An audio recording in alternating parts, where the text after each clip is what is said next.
Everybody. Now, I'll keep banging on about using as many techniques as you possibly can.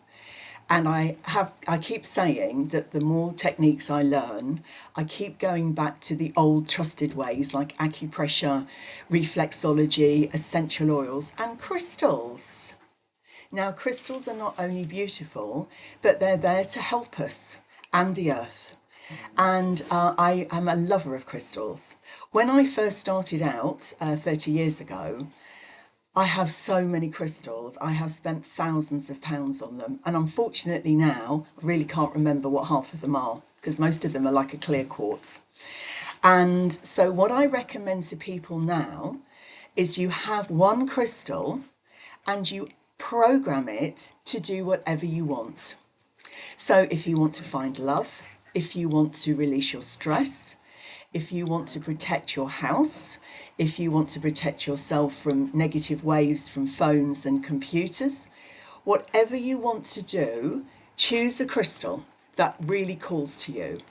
And you will find that if you go to a shop or you look online, that there will be one that's almost waving at you. You'll be drawn to it. So the first thing you have to do with this crystal, and again, I would recommend getting small ones because obviously, if you start lugging these around, they're not going to be, going to be a bit heavy. So get the crystal. Usually you wash it in warm water. Yes, you can put it in the moon and things like that, but just wash it in warm water. Just look at my book, which has got a whole section on crystals, and it will tell you if you can't wash them in water, but mainly you can wash them in water. And then what I do is I take the crystal and I put it on my heart and I'll say, thank you for coming to help me. I want you to help me with passing all of my exams and getting the job I really want at the salary I want. Or I want to find my ideal soulmate. Please help me find this. Or I want my new business to be a success.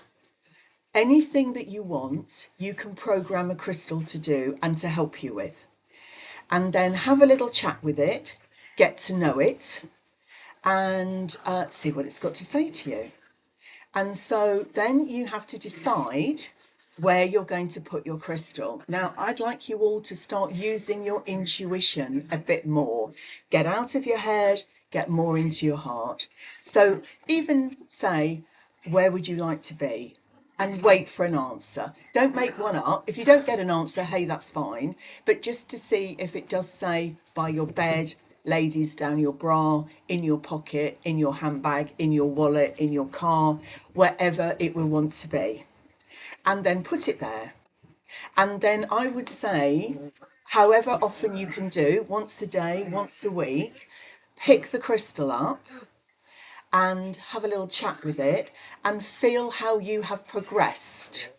And if you feel that you need more help or you need to change your help, so for example, you wanted the job, so you've got the job now. Now you want a promotion.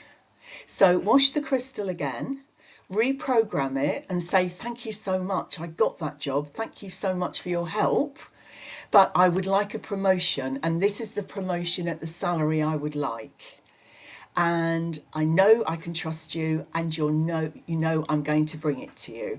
And also, can you start showing me what I need to do to get it? So that brings me on to another subject, which is talking to the universe.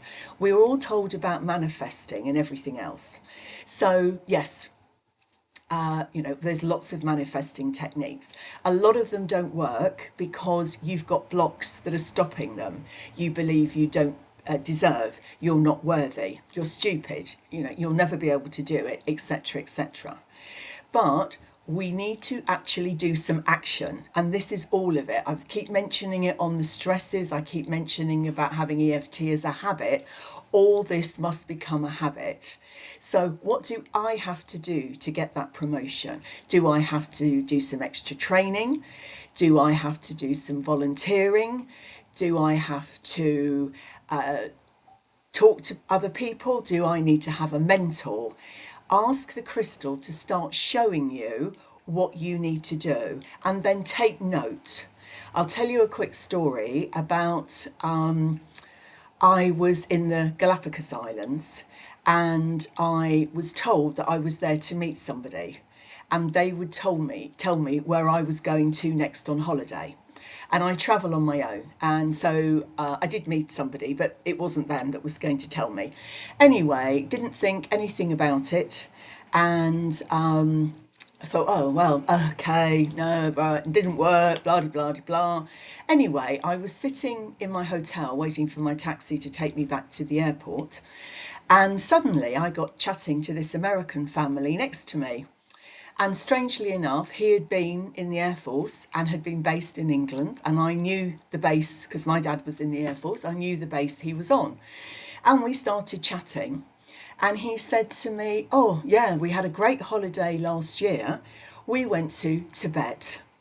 And the instant he said Tibet, I thought, that's where I need to go. And so it was true, and I did need to go to Tibet. And there was me thinking it hadn't worked, and it was very last minute.